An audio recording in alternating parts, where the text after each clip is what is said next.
Dinas Kesehatan Sumatera Selatan membantah atas beredarnya informasi di tengah masyarakat yang menyebutkan ada 4 warga Sumsel telah terdeteksi COVID-19 varian Omikron.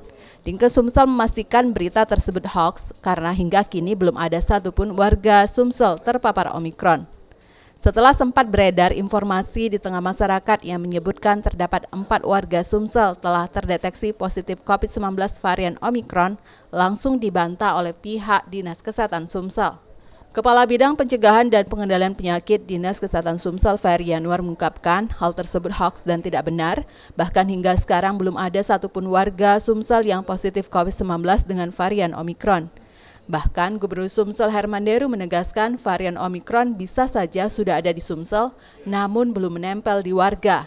Sudah sepatutnya warga harus selalu taat protokol kesehatan sebagai langkah awal memutus mata rantai penyebaran virus COVID-19.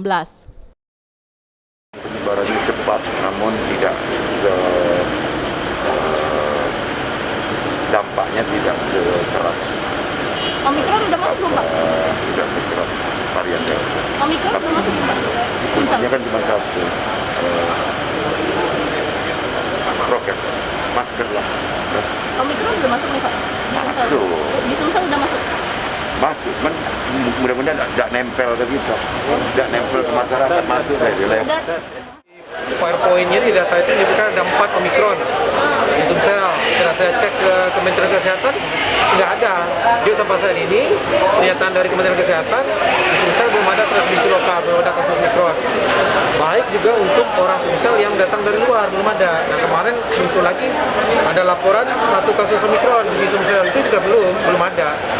Nah, kemarin kita memang sudah kirim beberapa spesimen untuk sepensi pemeriksaan Omikron termasuk. Dan sudah keluar kemarin hasil tiga-tiganya negatif Omikron. Sebelumnya, beredar 2 informasi dari rilis berita yang menyebut 4 warga Sumsel telah terpapar Omikron. Hingga ada lagi tambahan 1 warga Sumsel kasus Omikron. Pihak Dinkes sendiri juga telah mengirimkan beberapa spesimen pemeriksaan Omikron ke laboratorium dan semua hasilnya negatif Omikron. Pemerintah memprediksi puncak kasus infeksi COVID-19 varian Omikron di Indonesia terjadi pada bulan Februari hingga Maret mendatang. Namun Dinas Kesehatan Provinsi Sumatera Selatan menegaskan sejauh ini di Sumsel masih belum terdeteksi Omikron dan meminta warga untuk jangan panik dengan hal tersebut. Pemerintah memprediksi puncak kasus infeksi COVID-19 varian Omikron di Indonesia akan terjadi pada pertengahan Februari hingga Maret 2022. Meski demikian, pemerintah dalam hal ini Dinas Kesehatan Provinsi Sumatera Selatan selalu menghimbau masyarakat untuk jangan panik. Diketahui berdasarkan pengalaman negara-negara lain, puncak infeksi COVID-19 varian Omikron akan terjadi pada 35 hari hingga 65 hari setelah ditemukan penularan pertama. Kepala Dinas Kesehatan Sumsel Lesti Nuraini menegaskan meski saat ini virus COVID-19 varian Omikron masih nihil, alias belum terdeteksi di wilayah Sumsel, dan untuk menghindari virus Omikron tersebut masuk, sudah sepatutnya masyarakat harus tetap menegakkan standar protokol kesehatan yang ketat, lalu akselerasi vaksinasi serta pengetatan mobilitas sebagai opsi terakhir. Pemeriksaan laboratorium sampel-sampel yang dilakukan pemeriksaan whole genome sequencing ya untuk melihat apakah ada ditemukan virus yang sudah mutasi atau virus baru yang untuk Sumsel ini belum ditemukan. Namun sampel ini kan dilakukan secara random ya, jadi kita jangan terlalu yakin bahwa seluruhnya tidak ada. Ini yang dikirim belum ada terdeteksi Omikron itu. Kemarin sampel dari mana itu? Kalau bisa sampel ini saya tidak bisa mengatakannya sampel dari mana ya. Yang penting sampel itu dari Sumatera Selatan. Biasanya 10% dari total sampel itu dilakukan secara random, dikirim ke BPLK, kemudian dari BPLK dikirim ke lab pusat.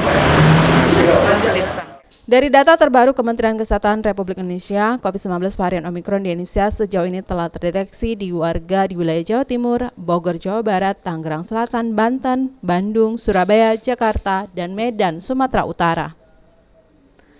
Pemerintah Kota Palembang melalui Dinas Kesehatan menggandeng stakeholder untuk melakukan vaksinasi anak 6 hingga 11 tahun.